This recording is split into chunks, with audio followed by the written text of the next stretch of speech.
به دوکا توری امی قصیده ای شهنشاه معظم بخونیم. ای شهنشاه معظم، حق نگاه دارت به سوره إنا فتحنا دور ما دارت به هر کناره پیوری عنان همته زهره به پی که تو که وان رکیب دارت بن دائما منزلگاه سورات بت برجا شرف طالع فرخنده و بخت سعيد يا ريت بن سبعي سيارة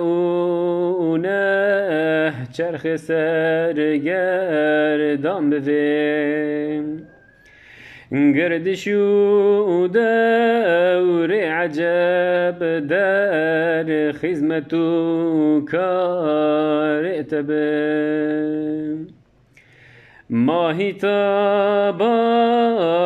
دولت یک پرتوک شمعات بت آفتابا رفعت برق جنوارت بن لامع فتح أزل برق جبر تاجات دت كوكب سعد أبت نجم أجس سيارت بن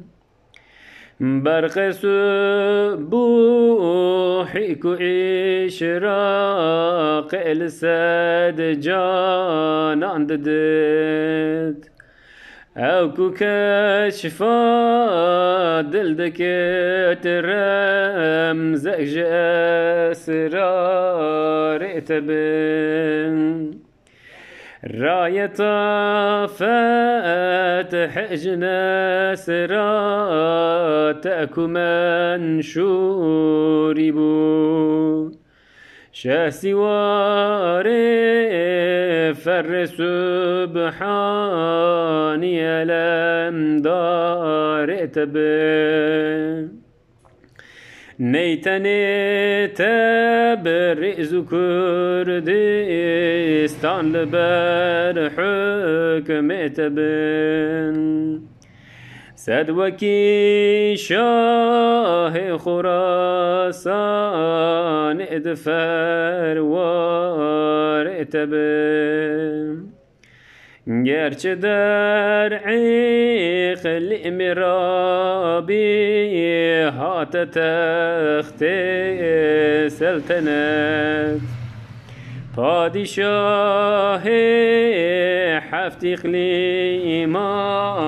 سلام کارت بن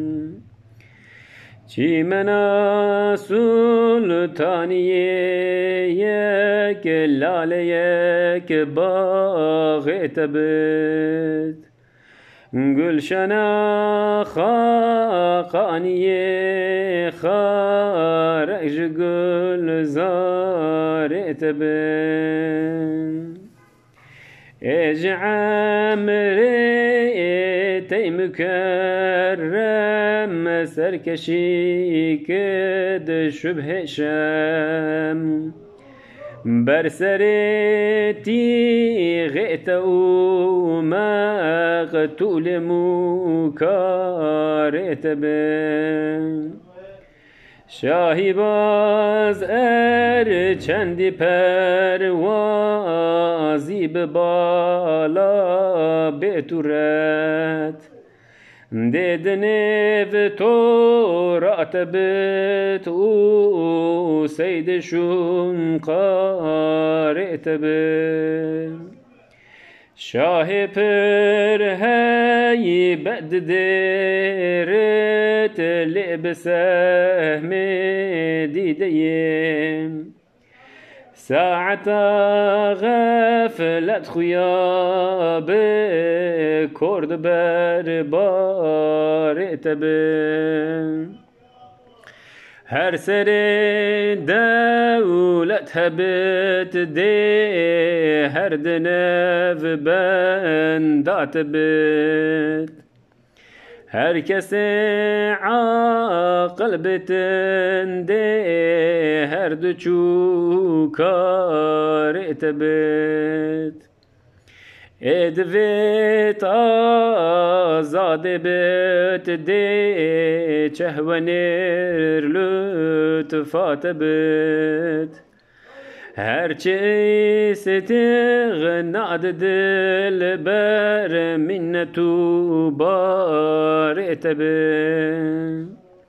هر کسی قصد دل دی قصد درگاه تکت ایدی خاطر ارجو کت ده هر لجا کارت بن این دولت خواه حد رأبت جنی و جانودل شبهة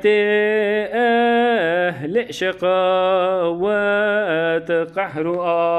آزار تبن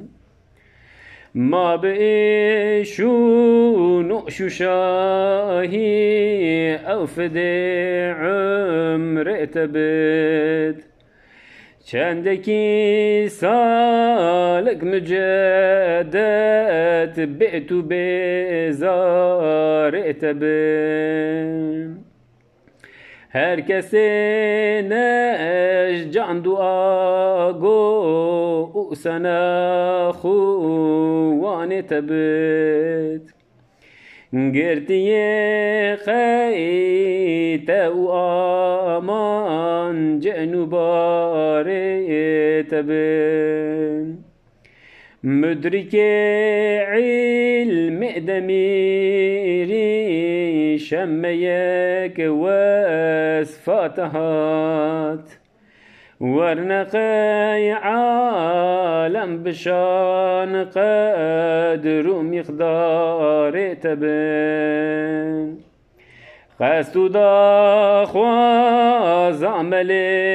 دائم جانو دل أذن هر دبندا خدمت پیش دست دیدار تبن